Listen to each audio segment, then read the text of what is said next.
예, 안녕하세요. 양지중고차 전무 이호식입니다. 1강에서 1강을 잠시 간추리고 2강으로 넘어가겠습니다. 예, 게으름의 출처는 선천적인 것과 후천적으로 나눌 수 있다. 선천성은 인간의 본성이다. 예, 게으름은 인간의 본성입니다. 사람은 게으릅니다. 저는 그렇게 명확하게 말씀드릴 수 있습니다. 부모로부터 타고나온 금연한 분들이 있습니다. 그런 분들은 축복을 받은 분들입니다. 부모로부터 원래 타고날 때도 게으르신 분은 그럼 어떻게 할 거냐라는 거죠. 선천성에 관해서 그냥 과감하게 인정을 해버리십시오. 나는 원래 게으르게 태어났다. 그리고 패스를 하십시오. 여기서 답이 없습니다. 그러면 후천성에 이제 키포인트를 맞춰야 하는데 이 후천적으로 왜 게으르냐라는 거죠. 이 결핍 상태의 부재입니다. 예. 저는 그렇게 생각합니다. 결핍 상태의 부재. 결핍하게 되면 뭔가 행동으로 움직이게 되어 있습니다. 먹을 거리를 찾게 되죠. 그러면 이 결핍 상태를 어떻게 만들어내느냐. 자기 주변의 환경, 나의 환경 속에서 결핍 상태를 만들어내야 하고, 더 중요한 것은 정신적으로 결핍 상태를 만들어내야 합니다. 저는 비중을 5대5로 봤는데요. 오늘 이 강에서는 이 환경적인 부분에서 내가 결핍 상태를 스스로 어떻게 만들어낼 것이냐, 제 경험에 비추어서 설명을 한번 해보겠습니다. 우선 저에 대한 이야기를 좀 하겠습니다. 이 이야기가 꼭 필요합니다. 왜냐하면 다음에 설명할 거와 연결되어 있기 때문입니다. 한번 해보겠습니다. 저는 19살 때 삼성중공업 설계실에 취직을 했습니다. 공부를 잘해서 그런 거 아닙니다. 운이 좋아서 들어갔고요. 중고등학교에 놀았습니다. 머리도 그렇게 좋은 사람이 아닙니다. 처음 취직을 해서 들어가 보니 저보다 많이 배웠고 똑똑하고 모든 부분에서 저보다 나왔습니다. 심지어 외모도요. 그렇게 10대 후반 19살 때부터 20대 중반까지 그렇게 살았습니다. 그냥 밑바닥 일만 했습니다. 더 이상 이 고급 일을 배울 만한 그런 베이스가 없었기 때문에 밑바닥, 그러니까 제 밑에 있는 일을 반복적으로 좀 했습니다. 그러다가 제가 결혼을 좀 일찍 했는데요. 셋째, 막내가 제가 29살 때 낳았을 겁니다.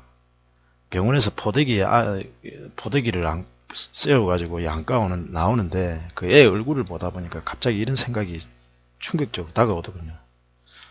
나 지금까지 이렇게 살다가 앞으로도 이렇게 살면 내 애 셋째, 이 사랑스러운 애들 대학도 못 보내고 내가 살아온 것 같이 그렇게 살게 만들겠다라는 그런 자각이 들었습니다. 그때는 저한테 정말 충격적이었습니다. 그 마음을 잊지를 않고요. 제가 하나하나씩 이제 저를 바르기 시작했습니다. 똑바로 이제 정상 궤도로 제가 하나씩 이제 바꿔나가기 시작했습니다. 그 대표적인 예가요. 새벽 4시에 일어났습니다. 어떨 때는 3시 반에도 일어났습니다. 4시에 일어나서 씻고 바로 회사로 직진합니다. 도착하면 5시 전입니다. 저 혼자뿐이죠. 외등 하나 가지고 저하고 씨름을 했습니다. 영어를 공부하고요. 공학을 공부하고 용접을 공부하고 기계재료를 공부하고 유압을 공부하고 전기를 공부하고 하나하나씩 공부를 하기 시작했습니다. 그리고 영어와 공학 관련된 야간대도 2번이나 나왔습니다. 일을 해가면서요. 그때는 일요일도 없었습니다. 심지어는 야간대 수업을 마치고 들어와서도 그 일을 끝내기 위해서 저희 사명을 다 하기 위해서 그렇게 하고 간 적도 많습니다. 이게 쉽지 않은 겁니다. 제가 이렇게 할 수 있었던 건 뭐냐면 그때 당시에 저희 자각, 제 자식들, 이것 때문에 제가 버텨낼 수 있습니다. 저희 20, 30대는 그렇게 좀 지금보다는 많이 치열했습니다. 정말 치열했습니다. 이런 시기를 제가 지나면서요 느낀 게 있습니다. 뭐든지 시기에 맞게 해야 되는구나. 중학교, 고등학교 때 다 놀았습니다. 그러니 2배로 힘들죠. 그 이후로. 그걸 정말 뼈저리게 느꼈습니다. 지습 습득은 머리로 하는 것이 아니다. 바지런함으로 하는 거다. 저같이 나쁜 사람도 지식을 습득을 하게 되더라고요. 부지런하니까. 뭔가를 하기 위해서 목표를 정하고 부지런하게 제 몸을 날뛰니까 지식이 쌓이더라는 겁니다. 그래서 저는 지식은 머리가 아니고 몸으로서 지식을 쌓는 것이다 라고 저는 자신 있게 말씀드릴 수 있습니다. 그리고 그런 과정에서요, 인내력은 이렇게 상승하는구나를 배웠습니다. 자신을 몰아붙이고 이러다 보면은 하나하나 숨이 깔딱깔딱 할 때까지 하다 보면은 인내력이 상승하게 됐습니다. 인내력은 그렇게 배우는 겁니다. 그것을 제가 배웠습니다. 예, 마지막 핵심인데요. 사람이 코너에 몰리게 되면 하게 돼 있더라라는 겁니다. 보통 사람 저같이 4시부터 일어나가지고 그렇게 못할 겁니다. 그것은 제 자신을 코너에 밀어붙이기 때문에 가능한 겁니다. 그 중심에는 뭐냐면 내 자식들, 내 와이프, 내 부모, 이 사람들을 내가 책임지는 한 가장으로서, 경영자로서 그것을 넘어가기 위해서 저를 코너까지 밀어붙인 겁니다. 그러다 보니까 몸이 움직이게 돼 있더라고요.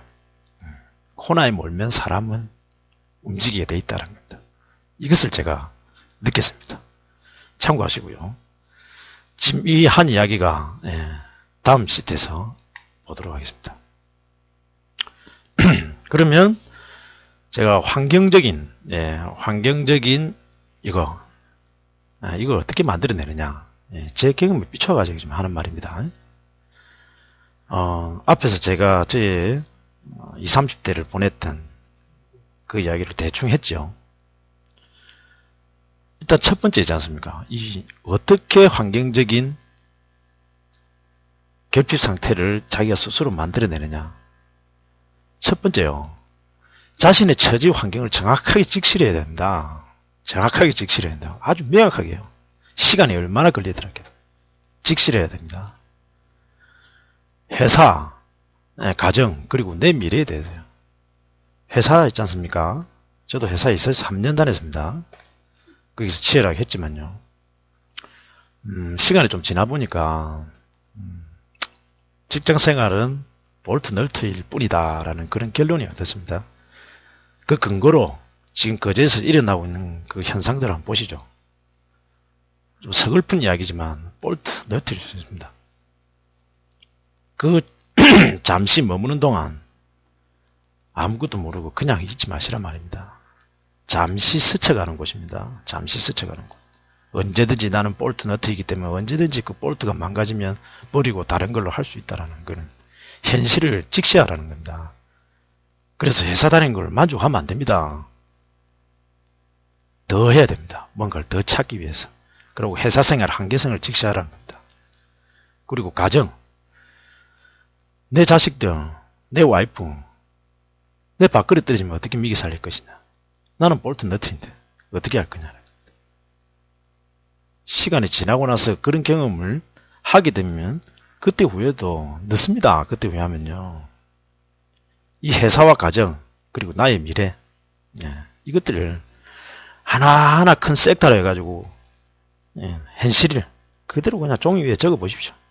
가정, 회사 크게 두 개로 분류해가지고 적어 보십시오.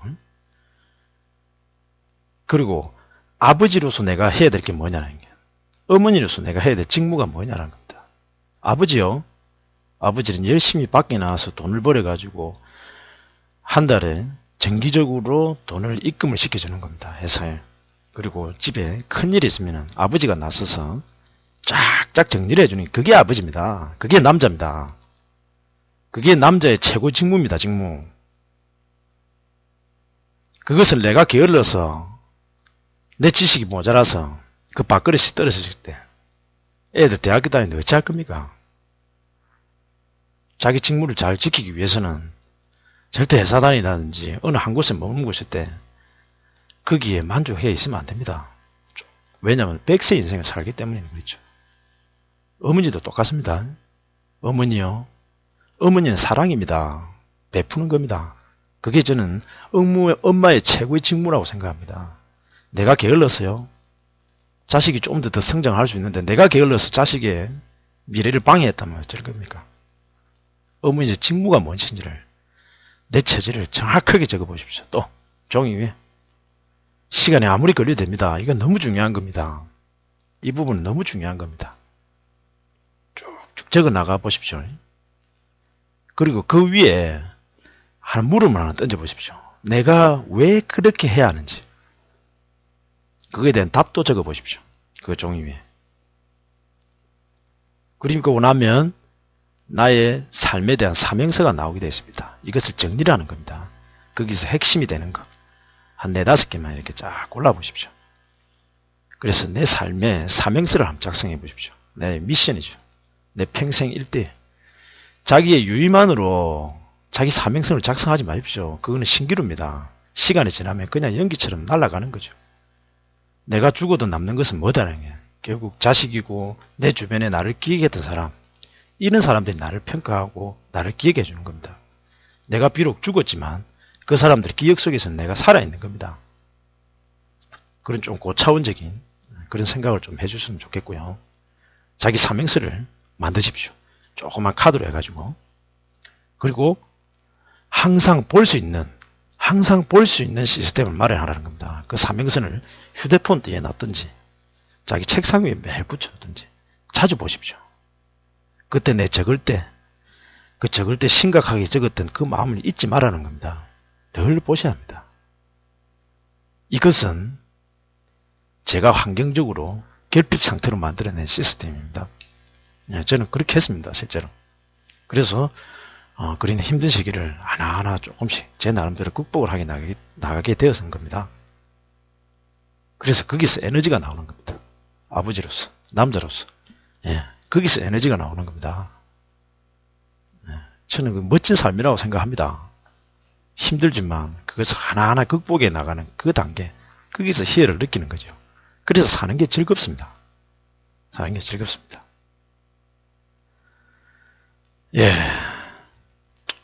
말씀드렸는데요.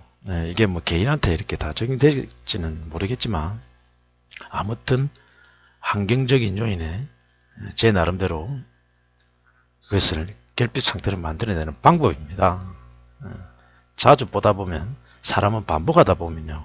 그렇게 믿습니다. 자기 스스로가. 아, 내가 결핍하구나. 나 이대로 있으면 안 되는구나.